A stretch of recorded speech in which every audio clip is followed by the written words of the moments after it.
السلام علیکم میرے پیارے ویورز، امید کرتا ہوں کہ آپ سب ٹھیک ہوں گے۔ اور آج کی میری سٹوری ہے امید کا سفر۔ یہ سٹوری بہت ہی زبردست ہونے والی ہے۔ اگر آپ میری ویڈیو دیکھ رہے ہیں تو آپ کی محبت کا شکریہ۔ پلیز میری ویڈیو کو مکمل دیکھیں اور میری ویڈیو کو لائک کر دیجیے گا اور میرے چینل کو سبسکرائب۔ آئیے چلتے ہیں سٹوری کی طرف۔ میں ایک یتیم بچی تھی، چچا کے گھر پرورش پائی اور انہی کے بڑے بیٹے سے میری شادی ہو گئی۔ گھر کی لڑکی گھر میں رہی، میری زندگی میں کوئی تبدیلی نہیں آئی۔ جیسے پہلے تمام گھر کا کام اور ہر ایک کی خدمت کرتی تھی، ویسے ہی شادی کے بعد بھی کرتی رہی۔ میرے شوہر کا نام ایوب تھا۔ وہ بہت سادہ دل تھے اور مجھ سے محبت کرتے تھے۔ ان دنوں وہ ابھی کمانے کے لائق نہیں ہوئے تھے۔ ہم اپنے سسر صاحب کے دست نگر تھے، اس وجہ سے گھر میں میری اور میرے شوہر کی حیثیت کم تھی۔ مجھے ان سب کی خدمت میں سکون ملتا کیونکہ یہ میرے اپنے تھے۔ ہمیں چچا جان کا ہر حکم اور فیصلہ بلا چون وچرا ماننا پڑتا تھا۔ میری عمر صرف 12 برس تھی جب میری شادی ہوئی۔ بس ایک دن سرخ جوڑا پہن کر میں پلنگ پر بیٹھی۔ اگلے روز چچی نے کہا، بیٹی یہ کپڑے اتار کر الماری میں رکھ دو، قیمتی ہیں، خراب ہو جائیں گے، اور یہ سادہ جوڑا پہن لو۔ کچن کا کام تو تم ہی نے کرنا ہے، پلنگ پر بیٹھی رہو گی تو کام پڑا رہے گا، اسے کون نمٹائے گا۔ میں سمجھ گئی کہ میرے کیا فرائض ہیں۔ ان سے روح گردانی کا تو میں سوچ بھی نہیں سکتی تھی۔ یوں بھی میں کم سنی سے ہی ان کے دباؤ میں تھی۔ انہوں نے میرے ذہن کو یوں اپنے قابو میں کیا تھا جیسے کوئی نازک سی پری کسی جن یا دیو کے قبضے میں ہوتی ہے۔ بے شک وہ مجھ سے بہت کام لیتی تھی، لیکن اتنی بری عورت بھی نہیں تھی۔ انہوں نے کبھی مجھے کھانے پینے میں تکلیف نہیں دی۔ بیمار ہو جاتی تو علاج معالجے میں کوتاہی نہ کرتی تھی۔ لباس بھی اچھا پہناتی تھی اور اکثر بیشتر پیار سے بات کرتی تھی۔ مجھے ان سے کوئی شکایت نہ تھی۔ جب میرے میاں کمانے کے لائق ہو گئے تو میری بھی اس گھر میں حیثیت بن گئی۔ ہمارا گھر اب خوشیوں کا گہوارہ تھا۔ اولاد کی کمی کے باوجود انہوں نے دوسری شادی کا نہ سوچا۔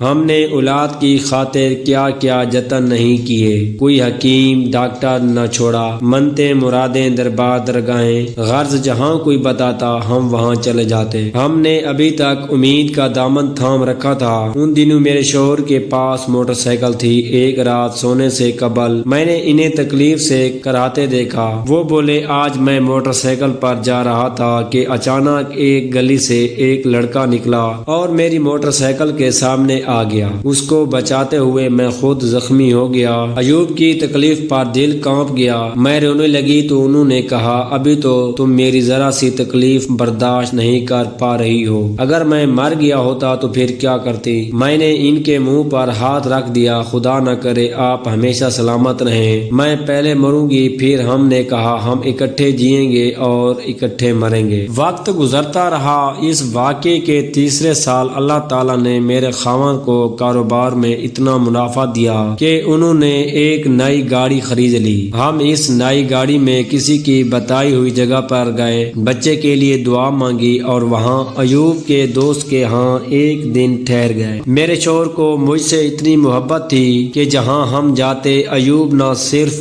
بہت اصرار کرتے بلکہ سب سے اچھا سوٹ پہننے کو کہتے، بلکہ تمام زیور بھی مجھے پہنا دیتے۔ اس دن بھی میں نے سب سے اچھے کپڑے پہنے اور کافی زیور پہنا ہوا تھا۔ میری نند بھی ساتھ تھی۔ ایک جگہ گاڑی کھڑی کر کے ہم نے کولڈ ڈرنک پی، ہنستے مسکراتے خوش واپس آ رہے تھے کہ اچانک ایک تیز رفتار ٹرک سامنے آ گیا۔ مجھے بس ایک دھماکہ سا سنائی دیا۔ اس کے بعد مجھے نہیں معلوم کہ کیا ہوا۔ میرے شوہر کا تمام جسم گاڑی میں پھنس کر زخمی ہو چکا تھا۔ انہیں رک کر سانس آ رہا تھا اور جسم سے خون ابل کر گاڑی کو رنگین کر رہا تھا۔ مجھے بھی کافی چوٹیں آئی تھیں، زخموں سے خون بہ رہا تھا اور میری سانس بھی برائے نام چل رہی تھی۔ البتہ میری ناند جو پچھلی نشست پر بیٹھی تھی اس سے بہت معمولی چوٹ لگی تھی۔ وہ پوری طرح ہوش و حواس میں تھی۔ جائے حادثے پر بہت لوگ اکٹھے ہو گئے۔ ہمارے پیچھے ایک گاڑی آ رہی تھی جس میں میاں بیوی سفر کر رہے تھے۔ در حقیقت انہی لوگوں نے ہماری مدد کی۔ وہ ہمارے موسن تھے۔ انہوں نے اپنی کار روکی اور ہمیں کچھ لوگوں کی مدد سے نکالا۔ انہوں نے دیکھا کہ میرے شوہر کی سانس باقی ہے جبکہ بے حس و حرکت ہونے کی وجہ سے میں تقریباً مر چکی تھی۔ وہ ہمیں جلد از جلد ہسپتال لے گئے۔ اس عورت نے کسی کو بھی ہمارے قریب نہ آنے دیا اور تمام زیور اور گھڑی اتار کر پرس میں رکھ لی۔ لوگوں کی مدد سے کار میں ہمیں ڈالا اور پولیس کی کارروائی کا انتظار کیے بغیر ہسپتال لے آئے۔ یہاں میرے شوہر اور میں انتہائی